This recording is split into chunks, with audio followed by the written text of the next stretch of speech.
भद्रकाली पीठ संस्थान टांडा अयोध्या के पीठाधीश महंत अनुराग जी, जो कि मंत्रशोध संस्थान के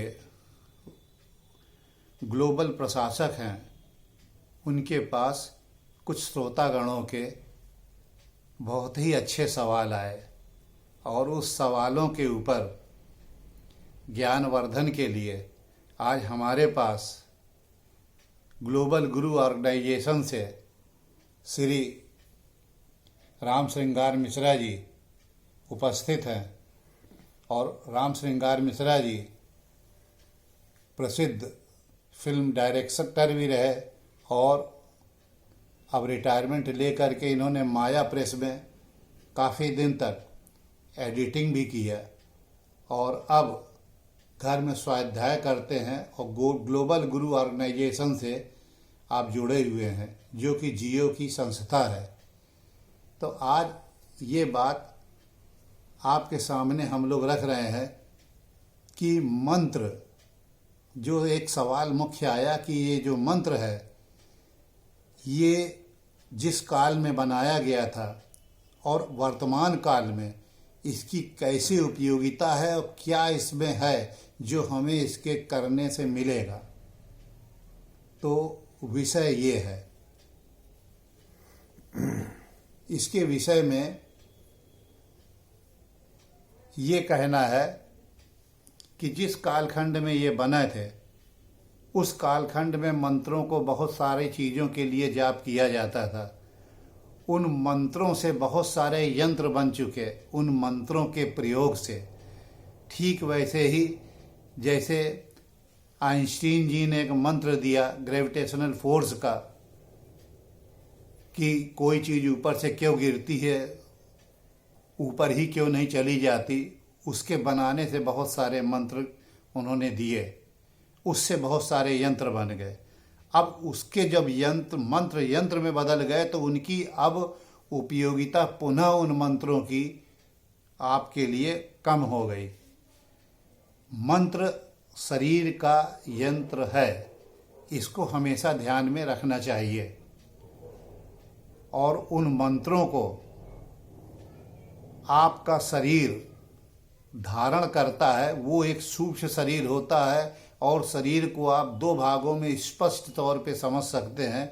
एक सूक्ष्म शरीर सूक्ष्म ऊर्जा सूक्ष्म एनर्जी से चलता है, जिसे मैग्नेटिक फील्ड में आप एमआरआई में देख सकते हैं स्पष्ट तौर पर कि वो बताता है कि कितनी आपकी ऊर्जा कहाँ से कितनी निकल रही है। वो एक सूक्ष्म शरीर अलग है और उस सूक्ष्म शरीर को आपका स्थूल शरीर धारण करता है और स्थूल शरीर एकदम अलग चीज़ है।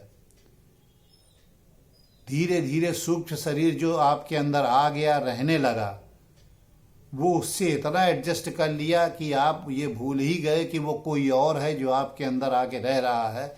उसको कहीं और जाना है जहाँ उसकी मंजिल है, वो फिर से वहीं चला जाएगा। तो जब भी मंत्र का आप ये जाप सोचते हैं कि कलिकाल में फ़ायदेमंद था, तो आज भी फ़ायदेमंद है। तभी आपको ये फ़ायदा देगा और तभी आप इसको समझ पाएंगे कि ये एक कोई दूसरी चीज़ भी है। तो इस प्रकार से जब उसको आप समझेंगे कि ये दूसरी चीज़ है, तभी आप उसका फ़ायदा ले पाएंगे। और फ़ायदा लेने के लिए आपको उन मंत्रों को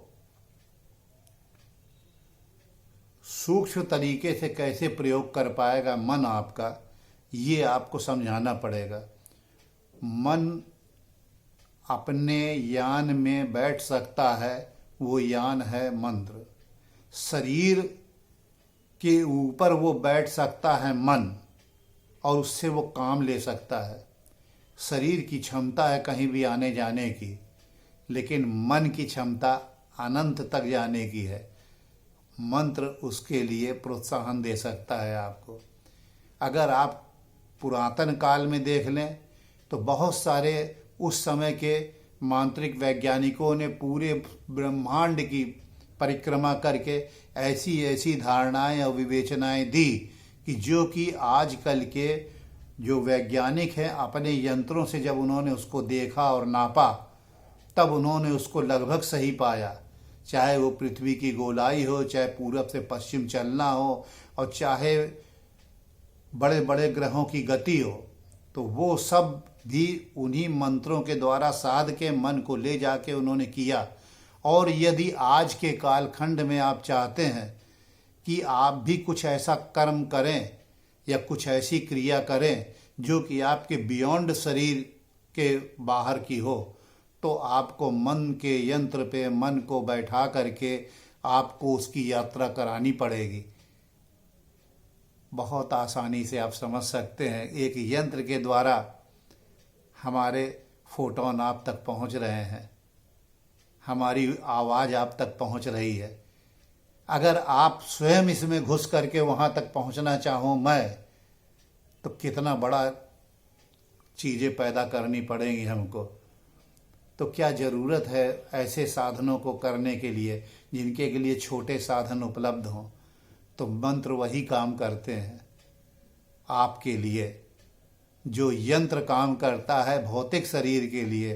मंत्र मन के विचारों को वहाँ तक ले जा करके जहाँ तक आपके शरीर आ जा नहीं सकते, वहाँ पर जा करके वो चीज़ों को, उन अनुभवों को ला करके आपके अंदर मूर्त शरीर में स्थापित करके आपको उन सब चीज़ों से वाकिफ़ आज भी करा सकता है, जहाँ पर कि शरीर यंत्रों से जाने में नाकाफ़ी है। ये है मंत्रों की विशेषता। आपका क्या कहना है? मंत्र केवल स्वरूप ही बदला है। ये जो परमाणु बम है, ये क्या चीज़ है? मंत्र को एक स्वरूप दे दिया गया प्रयोग में, बाह्य में, भौतिक रूप में, लेकिन सारी शक्तियाँ मन द्वारा ही होता है। परमाणु शक्तियों का कैसे खोज हुआ? मन ने ही खोज किया। मन की साधना द्वारा किसी वैज्ञानिक को ये रहस्य मालूम हो गया। वो सारे रहस्य हुई ढंग से पहले मन में ही थे। मन में आप जो सोचेंगे वो सामने हो जाएगा।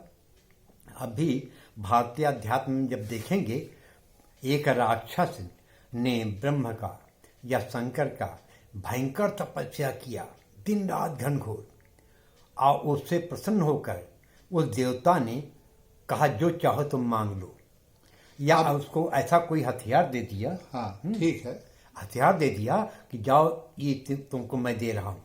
और वह हथियार पा करके वो बहुत प्रसन्न हुआ, लेकिन वो हथियार कहीं बाहरी दिखाने के लिए नहीं है, उसके मन में आ गया। और जब भी वो चाहेगा और ध्यान देगा मन से, वो हथियार उसके हाथ में आ जाएगा, वो प्रयोग करेगा। तो ये बात मिश्रा जी ने ये बताई कि मन का उपयोग आप अच्छे के लिए भी कर सकते हैं और बुरे के लिए भी कर सकते हैं।